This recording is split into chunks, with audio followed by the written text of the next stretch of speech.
Saudara DPR kemarin telah mengesahkan RUU KUHP menjadi undang-undang. Ketua Komisi 3 DPR Habibur Rahman mengatakan KUHP yang baru mempertegas aturan restoratif justice di mana penyelesaian masalah dapat dilakukan dengan mencari titik temu antara pelaku dan korban sehingga tidak perlu diteruskan secara hukum.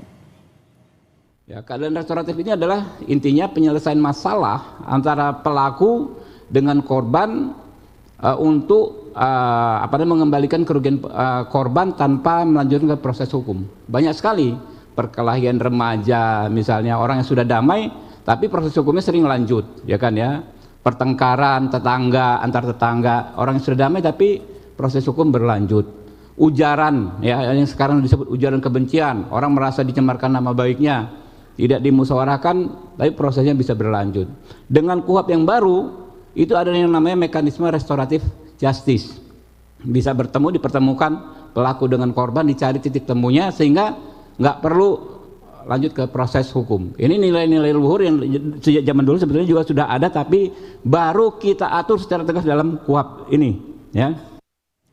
Di kesempatan lain, Ketua Komisi 3 DPR RI Habibur Rahman menyinggung kasus Roy Suryo CS. Menurut Habibur Rahman, dengan KUHP baru, kasus Roy CS bisa diselesaikan menggunakan mekanisme restoratif justice. Habibur Rahman mengungkap KUHP baru memberi ruang penyelesaian perkara lewat restoratif justice. Pelaku, korban, dan pihak terkait bisa saling berdialog untuk mencapai solusi yang adil. Menurut politisi Partai Gerindra ini, KUHP baru juga memuat aturan penahanan yang lebih objektif, sehingga pihak seperti Roy Suryo CS sulit untuk ditahan. Banyak sekali orang menjadi korban KUHP Orde Baru. Lihat misalnya rombongannya kelompoknya Roy Suryo dan segala macam. Itu kan korban KUHP Orde Baru. Kenapa? Ya. Kalau menurut standar KUHP baru, Roy Suryo CS ini penanganan kasusnya bisa dengan restoratif justice. Tapi di KUHP Orde Baru itu nggak diatur. Gitu loh. Kalau menurut KUHP baru ya terhadap Roy Suryo dan kawan-kawan itu sangat sulit untuk dikenakan penahanan. Karena syaratnya sangat objektif. Hampir nggak mungkin ditahan, orang-orangnya jelas semua, nggak lari dan lain sebagainya. Tapi kalau menurut KUHP Orde Baru ada peluang dia ditahan sewenang-wenang. Ya, Ketua Komisi 3 DPR RI Habibur Rahman sebut dengan KUHP baru, kasus Roy Suryo bisa diselesaikan secara restoratif justice. Bagaimana peluang kasus Roy Suryo CS diselesaikan melalui restoratif justice? Kita bahas bersama Roy Suryo dan Sekjen Peradi Bersatu Ade Darmawan. Selamat malam, Mas Roy. Malam, Mbak Mesester. Selamat malam, Mas Ade. Mas Ade, ketemu lagi. Selamat malam, Mas Roy dan yang di studio. Ayo, Saba. Oke, baik. Saya ke Mas Roy kalau begitu. Okay. KUHP baru buka peluang kasus ini di restoratif justice. Anda setuju atau enggak? Ya, karena gini, sebenarnya kan restoratif justice itu kalau dulu-dulu itu hanya diupayakan lewat SKB. Surat keputusan bersama misalnya Polri, Menteri Hukum, dan kemudian atas. Kalau sekarang sudah ada dalam aturan dalam kitab hukum acara pidana. Jadi artinya syarat-syaratnya malah sudah jelas, tegas ya.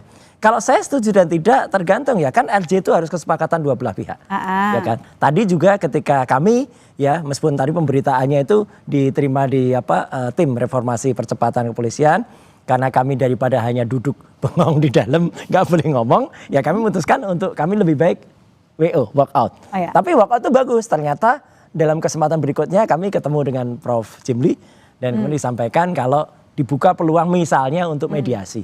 Kalau menurut saya ya terserah saja, yang penting untuk bangsa ini bagus apa, toh kami sudah selesai sebenarnya. Kami itu sudah finish. Dengan terbitnya buku, Mama Sister, itu kan udahlah publik udah tahu lah gitu loh. Nah kok tiba-tiba ada yang mau mempidanakan kan gitu. Tapi saya kira terima kasih juga untuk Pak Habibur Rahman dan teman-teman di Komisi 3 ya, yang telah kemudian, soal nama saya disebut gak enak juga gitu loh.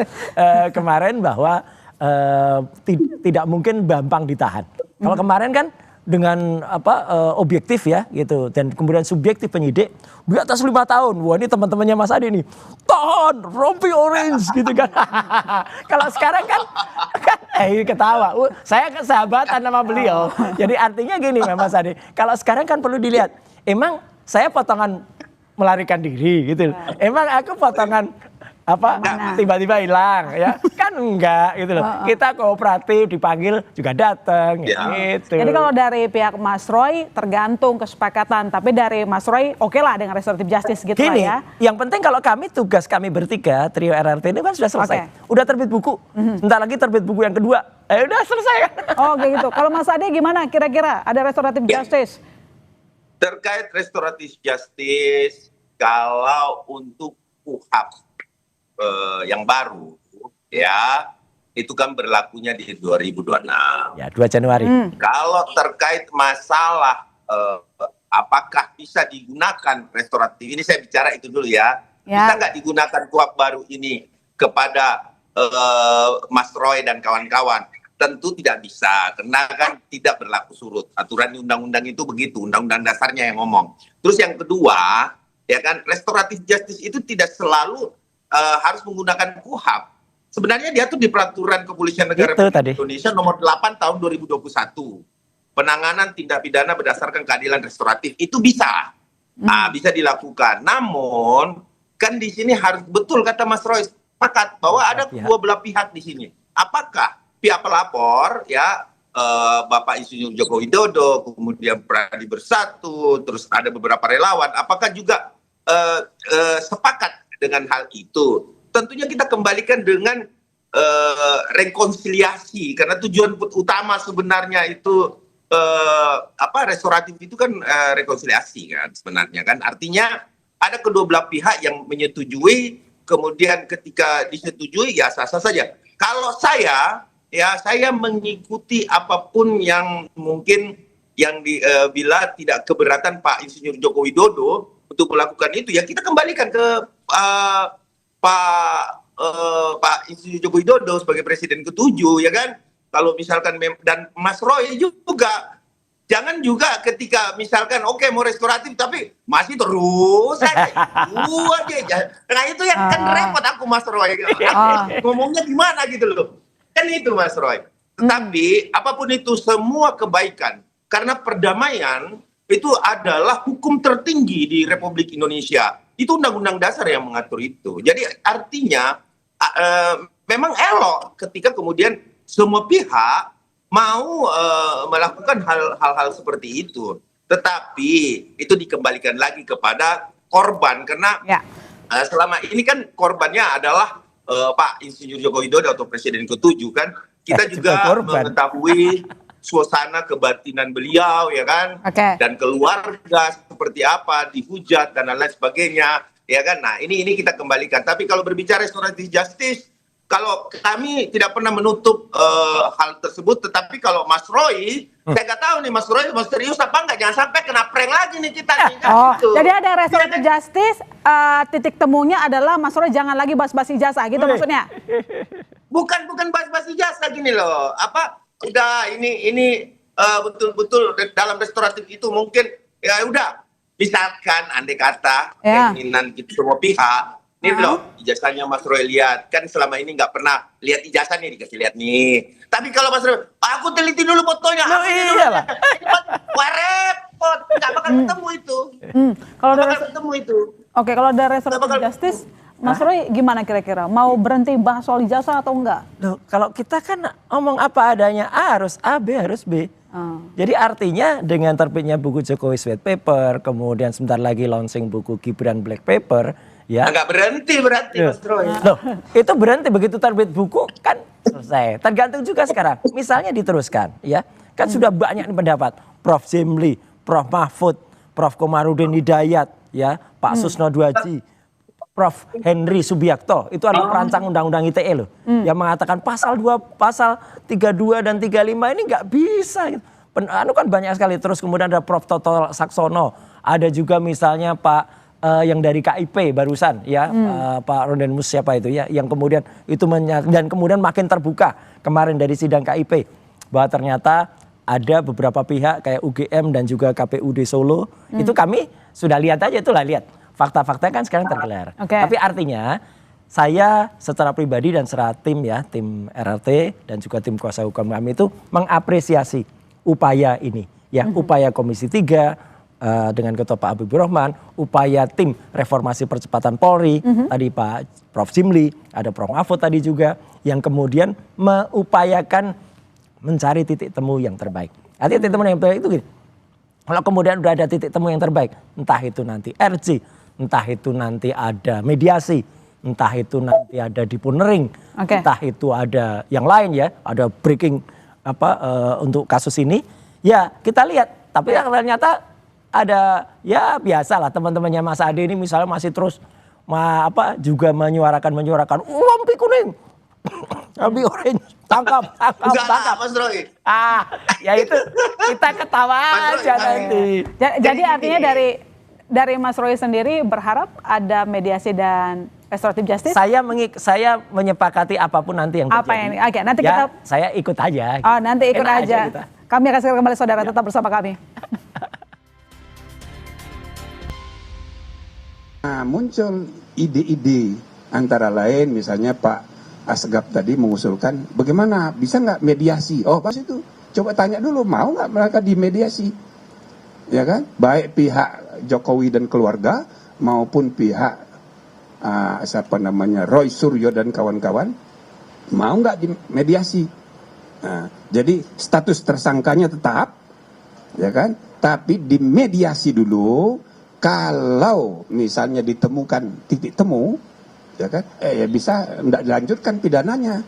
Tapi kalau seandainya tidak berhasil, ya lanjutkan nggak apa-apa. Tidak ada forum lagi yang bisa membuktikan keaslian atau tidak aslinya. Ton tidak bisa, perdata sudah di Solo, ya tinggal pidana.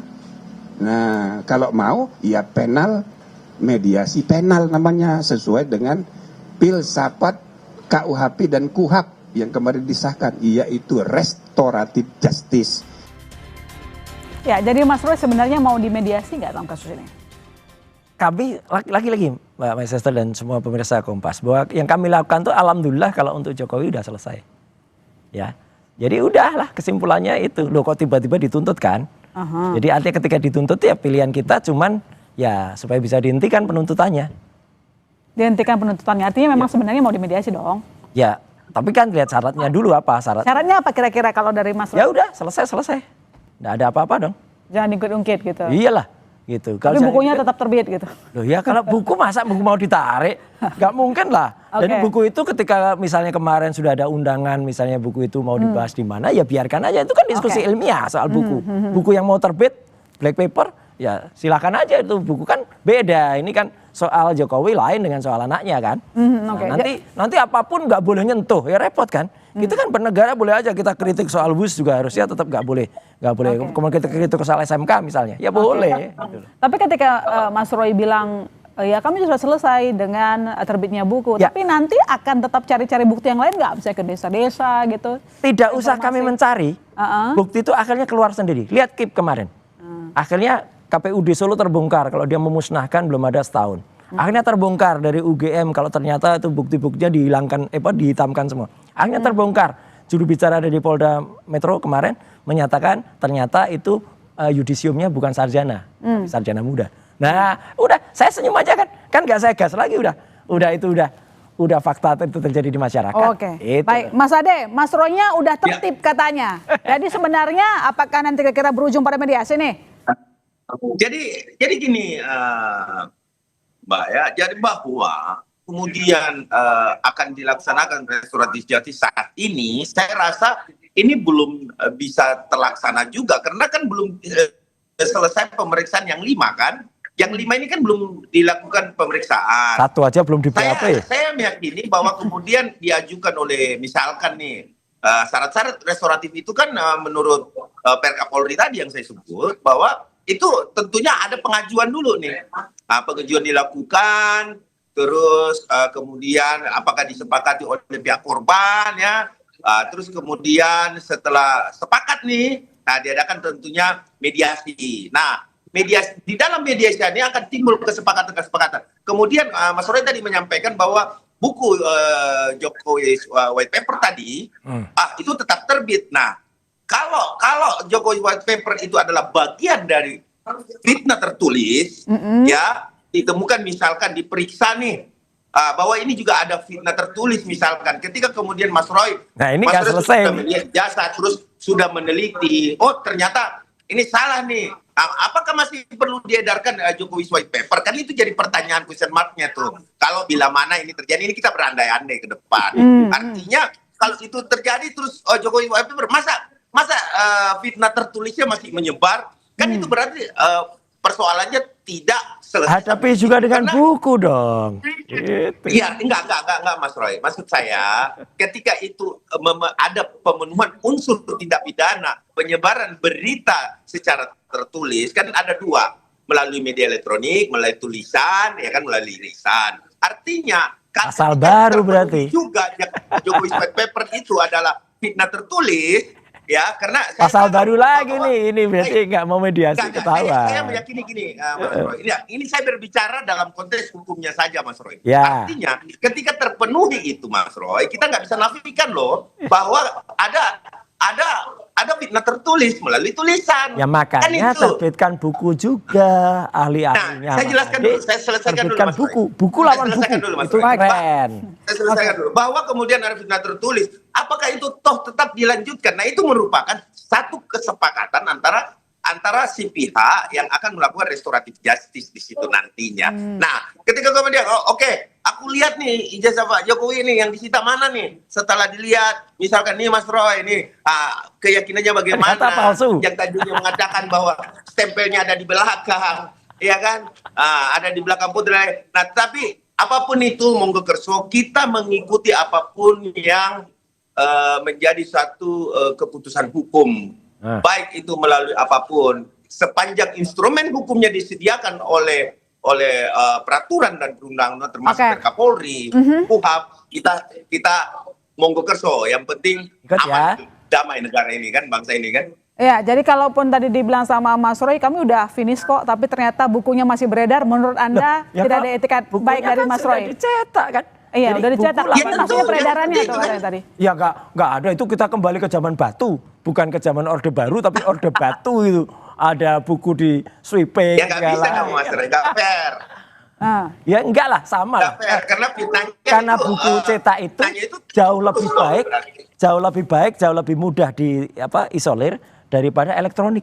Kalau elektronik tuh ada podcast dari para termul yang masih terus menghina, wah, ada yang ya gitu. Mas Ade tahu tuh siapa yang ya gitu. Itu kayak gitu, ada juga yang. Tapi kan tetap terbitin buku yang baru kan, tadi yang dimaksud itu. Udah dicetak. Gimana? Jadi akan tetap terbit katanya sih Mas. Iya kan lain loh, ini kan masalahnya Jokowi kan. Kan bukan masalah yang itu kan. Ya kalau sekarang gini loh Mas Roy, saya mau nanya nih Mas Roy. Kalau di dalam buku itu tidak ada tidak ada bukti primernya, seperti apa? Maka mana bukti? Ya ada semua lah bukti primernya. Jelas betul skripsi juga saya berikan. Ya kan bukti primer kan analognya tuh. Terus kemudian ada persetujuan. Makanya dengerin penjelasan dari Prof. Tono Saksono. Mana barang analog itu juga diperiksa pakai digital. Sekarang didengarkan dari Prof. Henry Subiakto. Itu pendapat Mas Roy. Prof. Henry Subiakto itu loh, iya, pendapat dia yang bikin undang-undang ITE juga. Dia adalah yang ada di Kominfo. Itu kan pendapat hukum. Hukum itu berbeda dengan pelaksanaan hukumnya. Dengan pendapat hukum, nanti ada di 184. Nanti ada juga Pak Azil. Banyak lah. Adu hukum dengan hukum, adu buku dengan buku, adu teknis dengan teknis, ya. Kita tunggu saja nanti. Yang penting itu. Ya, jadi kira-kira kalau ada kita menunggu Mas Roy. Semoga saling nunggu. Ini saling nunggu nih berdua. Saling nunggu ya, sambil nyata. Saling nunggu sambil nyata. Sambil ngopi. Sambil ngopi nggak tuh? Jadi Mas Roy, soal upaya restoratif justice ini sudah dibahas belum sama teman-teman yang lain? Ya, kita juga nunggu niat baik ya. Dari tadi kemarin kan sudah disampaikan oleh di Komisi 3 ya. Kemudian kemudian kita juga tadi juga mendengar langsung dari Prof. Jimli. Bukan hanya ketika dia loh. Kami bertemu langsung juga dengan Prof. Jimli tadi ya. Kami bertiga. Kemudian diberikan banyak saran, diberikan juga apa yang harus kami lakukan.